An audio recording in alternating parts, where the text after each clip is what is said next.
my name's Andrew. Welcome to Rippin and Flippin, where I'm going to share some of my most questionable financial decisions on video. I like to kind of hedge my bets against depreciation. I buy older, mostly German stuff, but kind of stuff that I've always wanted, and sometimes it's a good idea, sometimes it's not, but I figured I'd kind of start documenting and sharing the process for better or worse with anyone interested. All right, so this is my new to me 2007 Mercedes G55 AMG. That's the good one, I guess.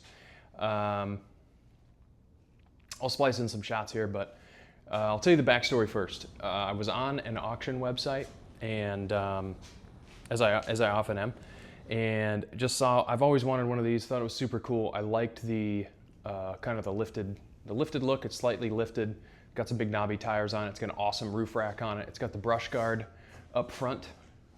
You can see here. Threw a few bids on it and didn't meet reserve. And then, as this auction site does, they gave me a call, and I threw out what I thought was I don't want to say a low ball offer, but a relatively conservative offer. And he called me back and said, "Hey, you got it. It's yours." So went up to. Actually happened to be out on a road trip, so swung through Wisconsin on the way home to pick it up.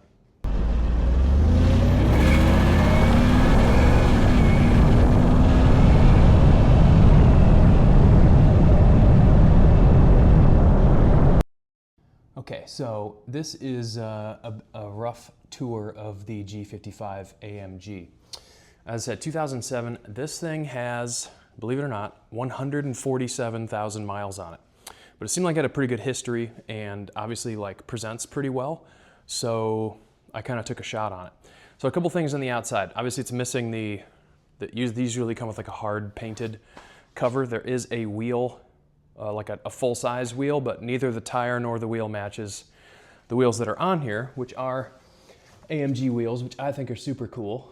And these big old knobby tires, which I'll get to later. We got some cool side exhaust there. That's specific to the AMG. It says AMG here on the side.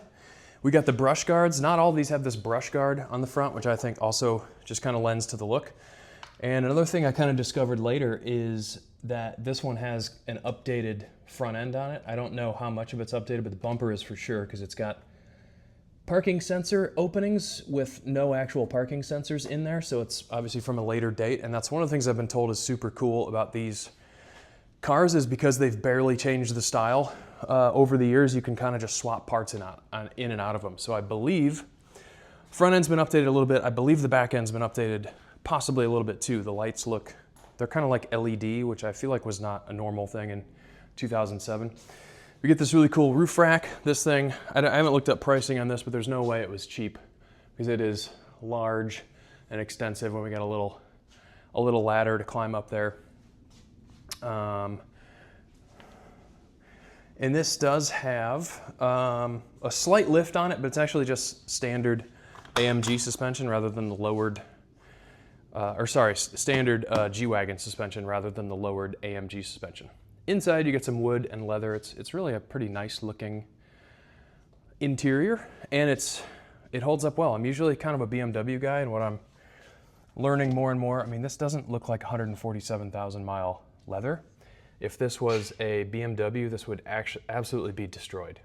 I feel like just worn down. And what I'm finding with some of the Porsches and Porsches and Mercedes is they tend to hold up a little bit better. So I'll start with what's cool about the G-Wagon. When I posted this on social media and that I picked it up, and like the number of people that just go, "Oh, that's my dream car," or "I love those things." It's kind of like it's on so many people's list of maybe one day, or I'd love to have one of those. And you know, part of the whole point of what I'm doing is like, I'm the guy that's like, you know what, screw it. I've always wanted one. Let's just do it. You can afford it. There's no warranty. I don't know what the reliability is going to be like. But from what I've heard, this is a fairly robust engine in the world of like German cars, and specifically German V8s. This is supposedly a good one. And yeah, I just wanted to, it's like, I want to see what it's like to live with. And the number of people that it's like 90% of people are like, "Oh, I love those. I really want one." I do think, I mean, I like this one because it has kind of an off-roady look. I feel like the ones that are, you know, have the big 20-inch wheels and no brush guard and all that. It's like, this is Germany's Hummer, like it's H1. It's designed as a military off-road vehicle. So I feel like trying to turn it into like an urban cruiser is not cool. I feel like this is a much cooler look. So I feel like I get a lot of like nods of approval. So that's neat. Another thing that I think is cool about the G-Wagons and why I decided to kind of spring for one is the depreciation is crazy on these. They kind of seem like they depreciate to a certain level and they've just been kind of stuck. It doesn't matter how old from there you go or how many miles. I've seen cars with just under 100,000 miles and cars with like 250 to 300,000 miles listed for roughly the same amount of money, within a few thousand. We'll see how true that is. I don't want to get into like specifics on finances. I might do a full financial breakdown on some of these cars after I sell them, but for now, we'll just say I feel like I got a pretty good deal on it considering everything that it has and the maintenance and some of the modifications and stuff and the overall condition. But we'll find out when I go to sell. That's part of the fun, right? Somebody DM'd me when I posted a picture of this and they said, oh, the street presence on that thing is amazing. And I said, there's kind of like, if you boil it down, there's only two reasons you buy one of these things. It's the street presence, because you're probably not going off-road for most people. It's just like most people just don't go off-road, or there are cheaper ways to go off-road and probably be just as effective. Although, from what I understand, these things are really good off-road. The second reason is the doors. Listen to this.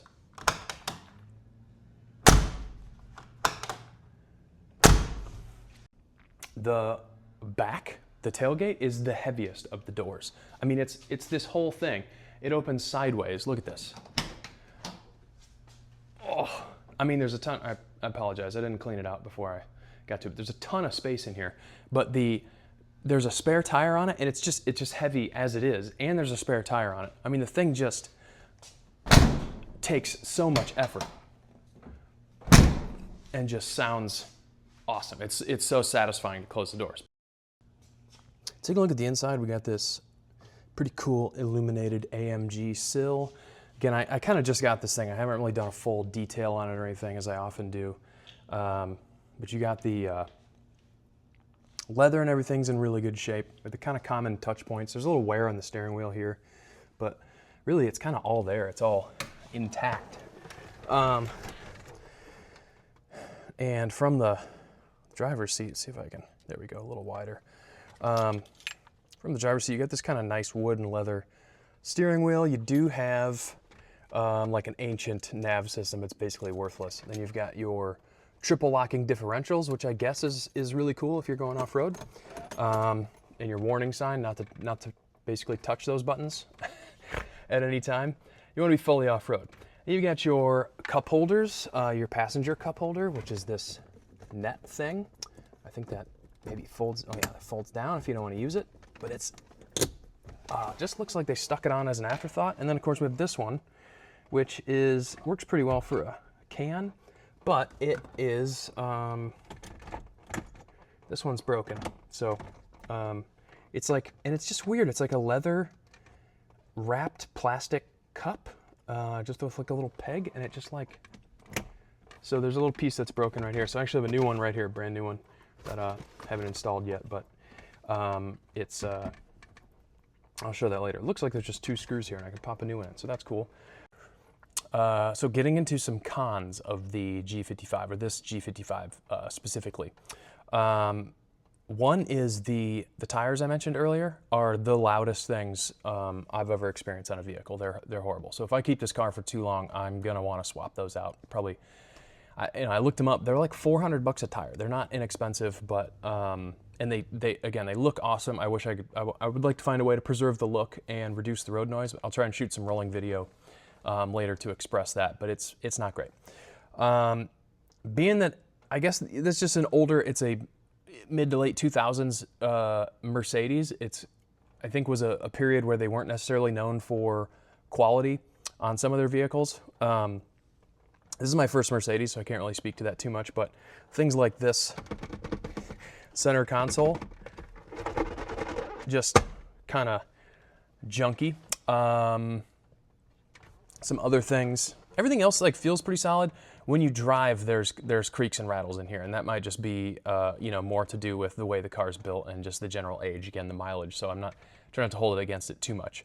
As I said, maybe a downside is the fact that some people probably look at you like you're kind of a tool because of you're just driving this big bulky off-roader, and they're probably like, when are you gonna take that off-road? And I'm not. I might. We'll see. I would love to, but it's just not part of my lifestyle. So the other thing is the biggest one is the gas mileage. The gas mileage is shocking. It's like single digits most of the time. Like driving around the city, it's like 8 or 9 miles to the gallon. It's on the drive home from Wisconsin. I think I averaged 12.6 or something. So that's on the high end of things. It's rough. Yeah. So here's our. It says 5,439 cc engine. So I don't know if they call it a 5.4 liter maybe.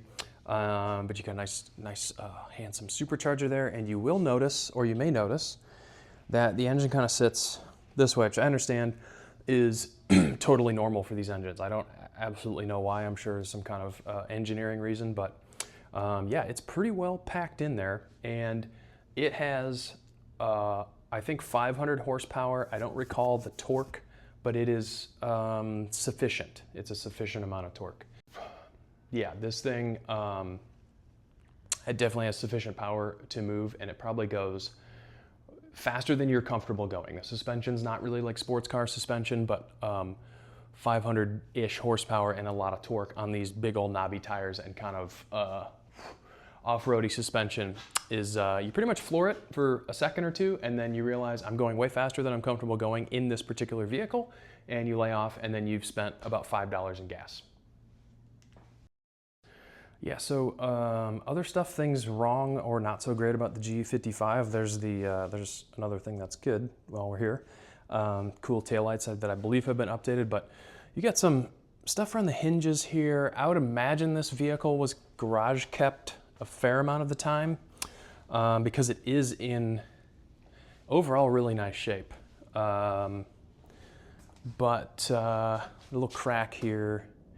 That glass. I mentioned the cup holder earlier. But there's a couple like nicks and things around in places where, like, right, again, the hinges here, not looking too great. I do have some touch-up paint on order, so I might touch those up just to kind of keep them from rusting any further, if anything else. The tires, as I noted, are not great. I may or not swap those out, but it's going to be like $1,200 or something to swap them out, so I just don't know if it's worth it. I might just deal with it, but like I said, I might shoot a video of, I'll try to do some rolling footage here and get some sound, and you know, you tell me if it's worth living with. Yeah, one other not so great thing, maybe just one other weird thing about this car in particular is I got 2 car keys, and you can see they have the little like electro sensor on them, whatever, so they're not going to open the doors, but then each one has a metal key with it, but they don't fit the doors or the glove box, and they don't match either. They're 2 different keys, so each key has its own key with it, and I can't figure out what they go to. So.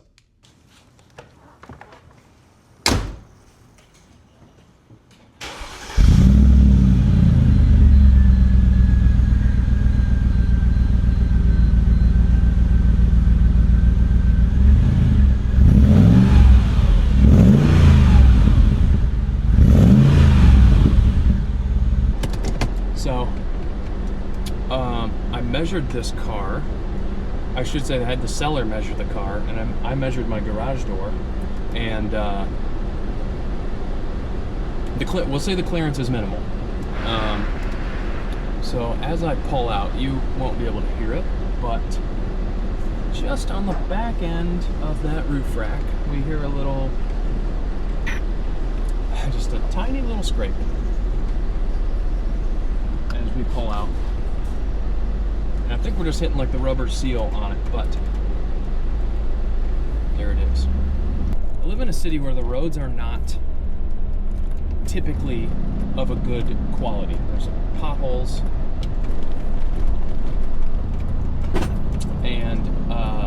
there's potholes, and they also have a apparently a big disinterest in making manhole covers the same level as the driving surface. So it's not ideal. And I think that kind of highlights just how kind of loose the interior can be sometimes. This is actually one of the smoothest roads in the city. It was just repaved pretty recently, so I'll stick with this for a while. I'm not really in a place where I should be laying into it too much, but it's substantial. And I don't know if that tire drone is coming through the mic at all, but I will do some exterior miking so we can catch some exhaust and some tire noise. But I mean, really the thing is fun to drive in its own way. I don't know how many of these creaks and rattles will come through the mic, but it is one of the more rattly cars. And to be fair, I have not one other time in my life, it was a long time ago, I had a BMW M3 with a ton of miles on it. I think I sold 175,000 miles on it or something. And so I can't really say how rattly that was. I don't really remember. It's been many years at this point. But this is probably one of the most rattly vehicles I've had in my adult life. And it's not horrible. I think the tires are honestly most of it. But I don't know if that's down to the vehicle and like just the nature of it being this, like, it's like a farm truck. It just drives like a farm truck. But at the same time, you're looking around and there's leather and wood everywhere. It's just a bizarre experience. And it sounds awesome. It's just got it's a big supercharged V8, so it just sounds really good. If you like drawing a little bit of attention to yourself.